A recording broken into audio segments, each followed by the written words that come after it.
नमस्कार, बहुत स्वागत है आपका किसान तक में। मैं हूं आपके साथ संध्या बेस्ट। बुलेटिन की शुरुआत करेंगे और आज जान लेते हैं कि आज बुलेटिन में किन-किन खबरों को लेकर चर्चा करेंगे। सबसे पहले बात करेंगे हम प्याज के दाम को लेकर। जिस तरीके से फिर से एक बार किसानों की नाराजगी साफ तौर पर देखने को मिली है और कहीं न कहीं सरकार की जो नीति है उसको लेकर किसानों ने सवाल उठाया है। आखिर क्या वो खबर है पूरी, इस पर विस्तार से बातचीत करेंगे। अगली खबर जो होगी वो किसान आंदोलन से जुड़ी, जहां पर आपको बता दें कि लगातार अब आंदोलन की जो आग है वो फिर से बढ़ती जा रही है। किसान केंद्र सरकार से लेकर हरियाणा सरकार पर लगातार आग बबूला जो है वो उनका बढ़ता जा रहा है। काफी नाराजगी देखने को मिल रही है। इस पर भी हम बात करेंगे, जहां पर किसान सरवन सिंह पंढेर ने एक बड़ा बयान दिया है।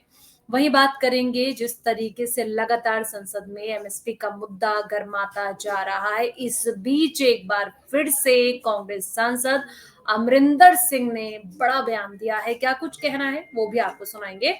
और बात करेंगे महाराष्ट्र की खबरों में, जहां पर एक खबर निकलकर सामने आई है। बता दें कि हिंगोली में किसानों ने जल भराव होने के चलते प्रशासन से मांग की है कि वो उन्हें हेलीकॉप्टर मुहैया करवाए, ताकि उनके जो स्कूली बच्चे हैं, जिस तरीके से लोगों को आने जाने में दिक्कतों का सामना करना पड़ता है वो ना हो, या तो फिर पक्की सड़क बनवाई जाए। इस तरीके की मांग किसानों ने करी है। और आखिर में बात करेंगे हम देश भर के मौसम को लेकर।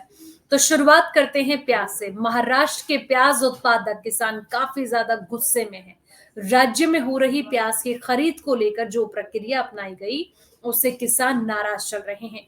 देश में प्याज की कीमतों को स्थिर रखने की केंद्र सरकार की नीति के तहत नेफेड और एनसीसीएफ प्याज की खरीद कर रही है। ये दोनों एजेंसियां 5 लाख टन प्याज की खरीद कर रही है। प्याज उगाने वाले किसानों का आरोप है कि दोनों ही संगठन कुछ चुने हुए किसान कंपनियों और फेडरेशन से प्याज की खरीद कर रहे हैं। दोनों संगठन जिस तरीके से किसानों की ये नाराजगी जो साफ तौर पर नजर आई है, ऐसे में आपको बता दें कि ये कहा जा रहा है कि इन दोनों ही संगठनों को 2.5 लाख टन प्याज खरीद का जिम्मा सौंपा गया है। महाराष्ट्र राज्य प्याज उत्पादक संघ के अध्यक्ष भारत दिगोल का कहना है कि यहां देखा गया कि कुछ संघ और किसान उत्पादक संगठन किसानों से सीधे प्याज नहीं खरीदकर उन मंडियों और वेयर हाउस से प्याज खरीद रहे हैं जिन्होंने सस्ते दाम पर प्याज खरीदकर स्टोर किया था। उन्होंने कहा कि इस तरह से करोड़ों रुपए का घोटाला हो रहा है, इसलिए प्याज खरीद की इस प्रक्रिया से नाराज किसानों ने इस मामले की सीबीआई और ईडी से जांच कराने की मांग की है। भारत दिगोल ने ये भी आरोप लगाया है कि प्याज खरीदने वाली कंपनियां और कुछ संघ प्याज खरीदने में होने वाली धोखाधड़ी में शामिल है। उन्होंने अपने नाते रिश्तेदारों के बैंक पासबुक, आधार कार्ड, जमीन के दस्तावेजों का इस्तेमाल किया। इस तरह से इस स्कैम में कुछ किसान और उनके परिवार वाले भी शामिल हैं। दिगोल ने यह भी कहा कि वेयर हाउस से प्याज की खरीद नेफेड और एनसीसीएफ की तरफ से की गई है। उसमें यह दिखाया गया है कि प्याज की खरीद किसानों से की गई है। इसके लिए फर्जी दस्तावेजों का इस्तेमाल किया गया है। तो जिस तरीके से किसानों की नाराजगी साफ तौर पर देखने को मिल रही है, ऐसे में ये मुद्दा गरमाता जा रहा है। तो किसानों की ये नाराजगी। अगली खबर का रुख करेंगे। अगली खबर किसान आंदोलन से जुड़ी, जहां पर आपको बता दें कि शंभू बॉर्डर पर अभी भी किसान लगातार डटे हुए हैं। अपनी मांगों को लेकर सरकार के खिलाफ आंदोलन कर रहे हैं। लेकिन इस बीच किसान नेता सरवन सिंह पंढेर और बाकी किसानों से जब बातचीत की गई तो उन्होंने सरकार पर कई तरह के आरोप लगाए। सुनाते हैं आपको और दिखाते हैं।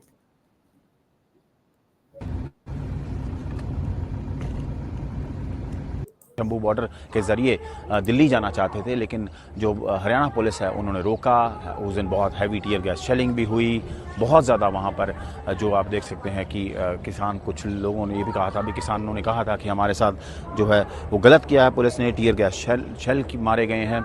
लेकिन अभी भी ये जो बैरिकेडिंग है वो वैसे के वैसे ही है। ये मैं ब्रिज बोलूँगा, कैमरा पर्सन को दिखाएं कि दोनों तरफ से ये जो सड़क है ये अमृतसर से दिल्ली जाती है और ये दोनों तरफ से ब्रिज जो है हरियाणा पुलिस ने बंद कर रखा है और ये इधर से तो सड़क खुली है, लेकिन हरियाणा पुलिस ने इधर से भी बैरिकेड लगा रखा है और उस ब्रिज पे भी बैरिकेडिंग लगा रखा है। उसी तरह रैपिड एक्शन फोर्स है, हरियाणा पुलिस के लोग हैं, बैरिकेडिंग है और यही कारण है कि ये नहीं चाहते कि दिल्ली जाएं जो है पंजाब से जो किसान हैं।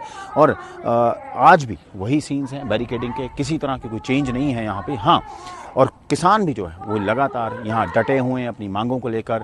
उनकी मांग थी कि एमएसपी पे लीगल गारंटी बनी जाए एमएसपी को, और स्वामीनाथन कमीशन का जो इम्प्लीमेंटेशन हो ट्रू स्पिरिट में वैसे ही हो।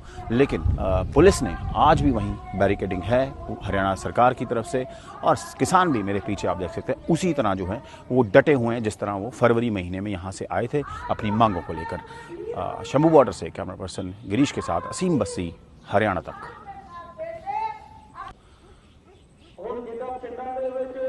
इस वक्त हम मौजूद हैं शंभू बॉर्डर पर। जी हाँ, ये शंभू बॉर्डर है अमृतसर और दिल्ली हाईवे जो NH1 है, जो बाइसेक्ट करता है पंजाब और हरियाणा को, जहां पर किसान आंदोलन शुरू हुआ था 13 फरवरी 2024 को। और आप देख सकते हैं कि हरियाणा पुलिस ने अभी भी हैफ्टी बैरिकेडिंग जो है वो की हुई है। उस तरफ जो बैरिकेडिंग की उस तरफ हरियाणा है, जहां हम खड़े हैं, जहां कैमरा है वहां पंजाब है। और ये वही कारण था कि किसी तरह किसानों को आगे जाने से रोका जाए, और क्योंकि किसान जो हैं वो दिल्ली कूच करना चाहते थे अपनी मांगों को लेकर। किसानों की मेन मांग थी कि वो एमएसपी पे लीगल गारंटी चाहते हैं, स्वामीनाथन कमीशन की इम्प्लीमेंटेशन चाहते हैं, और लेकिन उन्हें आगे नहीं जाने दिया गया। और यही कारण था कि उन्होंने यहाँ पे एक पक्का मोर्चा लगाया। आज हम यहाँ पर आए हैं और यहाँ पे हमने देखा है काफ़ी ट्रॉलीज भी हैं, और ये सामने शेड में किसानों का जो है स्पीच भी चल रही है। मेन जो उनके लीडर्स हैं, सरवण सिंह पंधेर हैं और है, वो भी यहाँ पर हैं, और वो अभी अपनी जो है वो मांगों पर कायम है। और उन्होंने कैटेगोरिकली कहा है कि जब तक हमारी मांगें पूरी नहीं होती ये मोर्चा लगा रहेगा बार बार का। और हमने इस चीज़ के जो इम्प्लिकेशंस थे वो इलेक्शन में भी देखे, किस तरह बीजेपी के कैंडिडेट्स का विरोध हुआ पंजाब में, हर कॉन्स्टिट्यूंसी में विरोध किया गया किसानों की तरफ से। और उन्होंने बोला कि जो सरकार है वो किसानों के साथ डायलॉग नहीं करती, किसानों के साथ बात नहीं करती। हालांकि 5-6 मीटिंगें भी हुई, लेकिन वो विफल रही। और इस वक्त शंभू बॉर्डर पर हालात यही है कि जो हमने पीछे देखा भी काफ़ी मात्रा में ट्रॉलीज अभी भी लगी हुई हैं, मोर्चा अभी भी चल रहा है। हाँ, गिनती वो नहीं है जो पहले थी, लेकिन डेफिनेटली जो किसान हैं वो डटे हुए हैं। और अब बेसिकली क्योंकि हरियाणा का विधानसभा इलेक्शन भी आएगा आगे जाके, उस पर क्या असर पड़ता है। पंजाब पहले ही हमने देखा, अभी हरियाणा के इलेक्शन में लोकसभा की 10 सीटें थी, जिसमें से 5 कांग्रेस जीती, 5 बीजेपी ने जीती। लेकिन अब लगातार जो किसान हैं अभी यहाँ पर डटे हुए हैं, उनके में लेना चाहता वो मंडी शंभू बॉर्डर पर, और यहाँ डटे रहे। वही डिमांड्स हैं आपकी, कोई डिमांड पूरी नहीं हुई? क्या डिमांड्स हैं आपकी, पहले तो ये बताइए। हाँ, देखिए, जिस तरह से पहले दिल्ली आंदोलन में भी ये डिमांड थी, जिसके ऊपर 9 दिसंबर को खेतीबाड़ी मंत्री की चिट्ठी थी हमें भी एमएसपी गारंटी कानून बना के देंगे। तो एमएसपी गारंटी कानून अभी बना के हमें नहीं दिया गया। उस चिट्ठी में ही था भी सभी देश के जो भी आंदोलन चला केस वापस लेंगे, वो वापस लिए। दिल्ली सरकार का समझौता था लखीमपुर खीरी का इंसाफ देने का। इस आंदोलन में देखिए, कर्जा माफी की बात 2014 से पहले माननीय प्रधानमंत्री जी ने कही कि हम जब सरकार आएगी पहली कैबिनेट मीटिंग में हम जो है कर्ज माफी करेंगे, तो वो कर्ज माफी भी नहीं हुई। फसली बीमा योजना ये प्राइवेट कॉर्पोरेट से कराते हैं, हम कहते हैं सरकार अपने प्रीमियम से करे, वो मांग भी है। नरेगा की हमारी मांग है कि इसको 200 दिन किया जाए, 700 रुपया दिहाड़ी की जाए, मजदूर की स्थिति थोड़ी और बेहतर हो सके। WTO से भारत बाहर आए, क्यों कि उनकी जो नीति है वो बहुत बुरी है। उद्योग जो लघु उद्योग है उसके लिए भी ठीक नहीं है, और जो खेती सेक्टर है उसको कारपोरेट अपने हाथ में लेना चाहता। वो मंडी कहता भी मंडी खत्म कर दो, यहाँ खरीद नहीं होनी चाहिए। तो ये सब मांगों की 13 मांगे थी जिनके ऊपर हम मांग कर रहे, वही मांगे आज 143वां दिन यहाँ हो चुका है। मेरे साहब 5 महीने हो गए लगभग आप यहाँ डटे हुए हैं, और आज भी बैरिकेड जो है वो लगा हुआ है। हमने देखा कि अमृतसर दिल्ली हाईवे है वो लगातार बंद किया है। तो आप अब आगे जाना नहीं चाहते कि आप बुलावे का इंतजार कर रहे हैं? नहीं, देखिए, हम तो आगे जाना चाहते थे जब देश की सरकार ने, मोदी या हरियाणा सरकार ने अर्धसैनिक फोर्स लगाए, हमारे ऊपर बुलेट गन चलाई हुई। देखिए, रबड़ की गोलियां चली, 12 बोर की गोलियां चली, जो जहरीली गैस थी उनका इस्तेमाल हुआ, ड्रोन से हंजू का इस्तेमाल हुआ। तो बहुत से 430 किसान जख्मी करवा लिए और एक किसान को शहीद कराया। फिर हम बैठ गए भी सरकार हमें किसी भी हालत में जाने नहीं देंगे। तो आज भी हमारी मांग है कि देश की राजधानी में जाके हमें प्रदर्शन किया जाए। जो इल्जाम हमारे ऊपर हरियाणा के कुछ मंत्री या और कुछ भाजपा के प्रवक्ता पंजाब के लगा रहे हैं, आज आपने खुद देखा, हमारी ओर से रास्ता बिल्कुल बंद नहीं, अभी खोलो, अभी लोगों को जाने दिए। अब ये हरियाणा सरकार की जो बैरिकेडिंग है उसकी वजह से पूरा है रोड बंद पिया। साहब, आपने लोकसभा चुनाव में डट के विरोध किया बीजेपी के कैंडिडेट्स का। पंजाब में हमने देखा आपने उनको हलकों में नहीं जाने दिया, कैंपेन नहीं करने दी और उनका नुकसान भी हुआ। बीजेपी की पंजाब में कोई सीट नहीं आई, हरियाणा में भी 10 सीटें थी, 5 सीटें रहेगी बीजेपी, लेकिन देश में फिर भी सरकार जो है बीजेपी की बनी। हाँ देखिए, जहां तक है हम ये नहीं कहते हम हलकों में नहीं जाने दिया, ऐसा नहीं था। हम जहां भी जाते थे उनसे प्रश्न करते थे, सवाल करते थे, हमारे सवालों का जवाब दीजिए।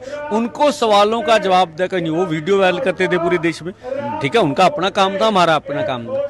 इस बार जो 300 से ऊपर लेके ऐसे सीटें, इस बार 240 है। ग्रामीण भारत में आप देख लीजिए 358 सीटें थी, पिछली बार 236 थी, इस बार 165 है।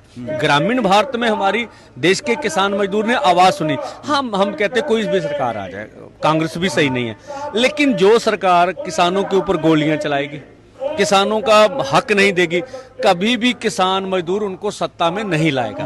पंडित साहब, अब हरियाणा का चुनाव आ रहा है, विधानसभा चुनाव, तो उसके लिए क्या प्लानिंग है? आप उसी तरह करेंगे जिस तरह पंजाब में किया या देश में किया? नहीं, क्यों नहीं, देखिए हम फिर कोई विरोध नहीं, हम तो अपनी बात हरियाणा के आम जनता के समक्ष रखेंगे। भी आप देखिए ये जो अभी हरियाणा के बॉर्डर के ऊपर ऐसे लगता है जैसे पाकिस्तान हिंदुस्तान बन गया, सरहद निकाली है, ये बात रखेंगे। हमारे ऊपर जो तशद्दुद हुआ, शहीद शुभकर्ण को शहीद किया, वो बात रखेंगे। हमारी मांगे नहीं मानी जा रही, वो बात रखेंगे। फैसला लोगों ने करना, उनको किसी ने वोट देना नहीं देना ये उनकी मर्जी है। हमारा काम है अपनी बात को लोगों के बीच लेके जाना, और जब हमारी बात सच्ची है तो लोग हमारे साथ खड़े होंगे। तो हरियाणा का आगे किसी को जाने नहीं दे जा रहा, इसीलिए हम बोलते हैं कि सरकार हमको पाकिस्तानी चीन के लोग ना समझे। इसी देश के हम भारत के नागरिक हैं, यहाँ हम सब फसलों पे अनाज पैदा करते हैं, इसीलिए फिर वो अनाज पैदा करके हम भंडार भरते हैं, केंद्रीय पूल में डालते हैं, और ऐसा व्यवहार हमारे साथ किया जा रहा है, ये ऐसा ठीक नहीं है। बलवंत जी, मैं पहले दिन भी आया था यहाँ, बहुत बार आए हम लोग यहाँ पे, ट्रॉलीज बहुत ज्यादा हैं, किसान कम है क्योंकि पैडी सीजन है इसलिए कम है या कोई और वजह है? बिल्कुल, पैडी सीजन करके ही किसान कम है। अब 15 जुलाई से पैडी सीजन पूरे पंजाब में खत्म हो जाएगा और आगे हम यहाँ के बड़ी गिनती बढ़ा देंगे। आने वाले दिनों में यही पंडाल में, यही स्टेज पे बड़ी गिनती होगी। जो हमारी 17 तारीख को बहुत बड़ा एक रैली आ रही है, 2 दिन का धरना है।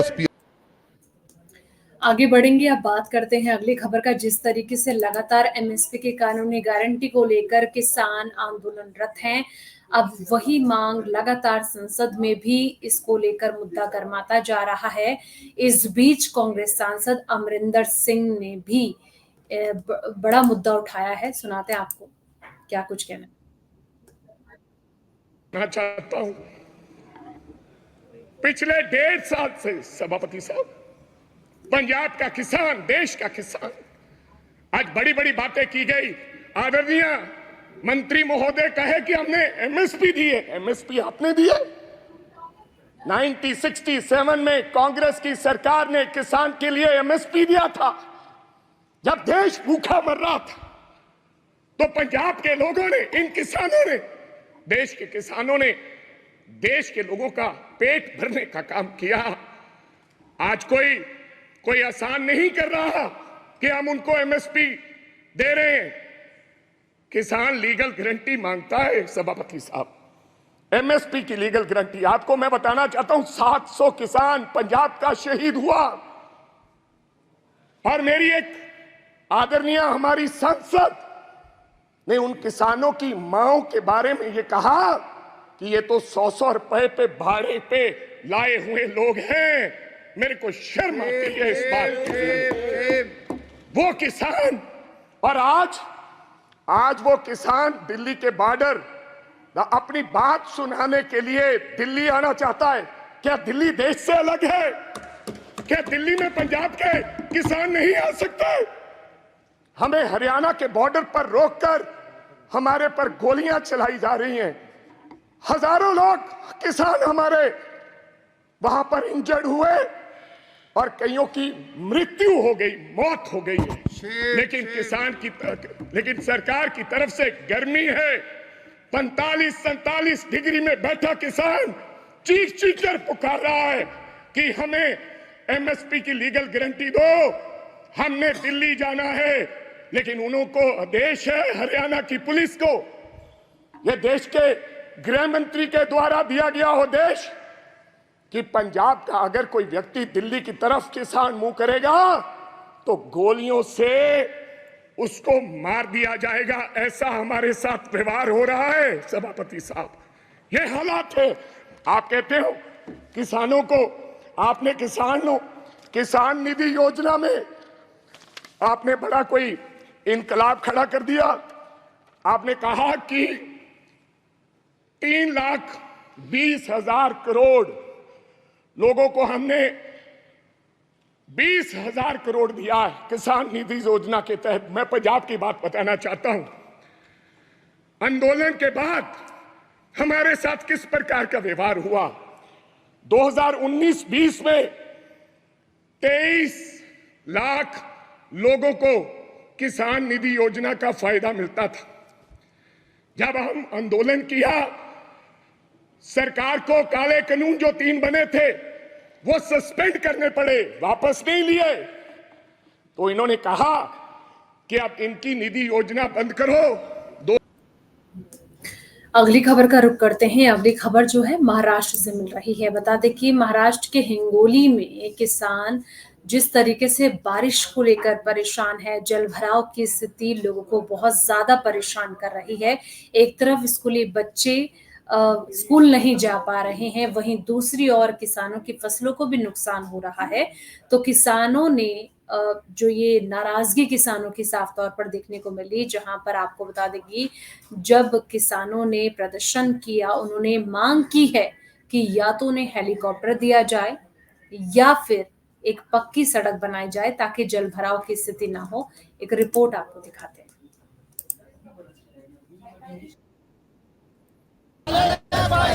अक्सर किसान खेती में नुकसान होने पर सरकार से मुआवजे की मांग करते हैं, लेकिन महाराष्ट्र के हिंगोली जिले के कलगांव से एक अनोखा मामला सामने आया है। बारिश से हो रहे नुकसान की वजह से यहां के किसान ने सरकार से हेलीकॉप्टर की मांग कर डाली। किसानों ने जिला अधिकारी को ज्ञापन देकर खेत से स्कूल जाने वाले बच्चों के लिए हेलीकॉप्टर की मांग की है, क्योंकि बरसात के दिनों में इस रास्ते से जाने के लिए बड़ी दिक्कतों का सामना करना पड़ता है। ऐसे में गांव वालों के पास एक ही रास्ता बचता है कि वह या तो हेलीकॉप्टर से जाएं या फिर प्रशासन उनके खेत तक जाने के लिए रास्ता बनवाए। सुनिए क्या कहना है किसान का। मौजे कलगाव ते भांडेगाव हे 3 ते 4 किलोमीटरचा जो पांदन रस्ता आहे, हा पांदन रस्ता, त्या पांदन रस्त्याला क्रमांकही मिळालेला आहे, एवढी मंजुरी मिळालेली आहे, परंतु काही राजकीय दबावाखाली आणि शेतकरी द्वेषापोटी काही राजकीय लोकांनी तो रस्ता अडवलेला आहे। त्या रस्त्यावरून जाताना अब बात कर लेते हैं आखिर में देश भर के मौसम को लेकर। लगातार बारिश का दौर जारी है। दिल्ली एनसीआर में झमाझम बारिश हो रही है और पूरे देश भर में मानसून देश भर को कवर कर चुका है। उत्तर भारत के कुछ राज्यों में छिटपुट बारिश हो रही है। दिल्ली और नोएडा समेत पूरे एनसीआर में सुबह से ही बारिश का दौर देखने को मिला। सुबह से ही बादल छाए हुए हैं। हालांकि ऑरेंज अलर्ट भी जारी किया गया है। दिल्ली समेत आसपास के इलाकों में मौसम विभाग का ये कहना है कि यहाँ पर फिर से बारिश हो सकती है। लोगों को एक तरफ गर्मी से निजात मिल रही है, लेकिन दूसरी तरफ आपको बता दें कि लगातार कई खबरें जो निकलकर सामने आ रही हैं, किसानों की फसलों को भारी नुकसान भी उठाना पड़ रहा है। लेकिन अगले कुछ दिन तक ये कहा जा रहा है कि आने वाले दिनों में जो बारिश की गति होगी वो काफी तेज होगी। जिसको लेकर रेड अलर्ट भी जारी किया जा सकता है। भारी से बहुत तेज बारिश होने के आसार जताए गए हैं। हालांकि कई जगह पर ऑरेंज अलर्ट है। महाराष्ट्र और गुजरात के कई शहरों में भारी बारिश देखने को मिली। मौसम विभाग की ओर से पिछले 3 दिन से दिल्ली के ज्यादातर हिस्सों में मध्यम से भारी बारिश का अनुमान लगाया गया है और ये कहा जा रहा है कि कल भी ऐसा ही मौसम रहने वाला है। बारिश का दौर फिर से देखने को मिलेगा। तो दोस्तों फिलहाल इस बुलेटिन में इतना ही। बाकी तमाम खबरों के लिए आप देखते रहिए किसान।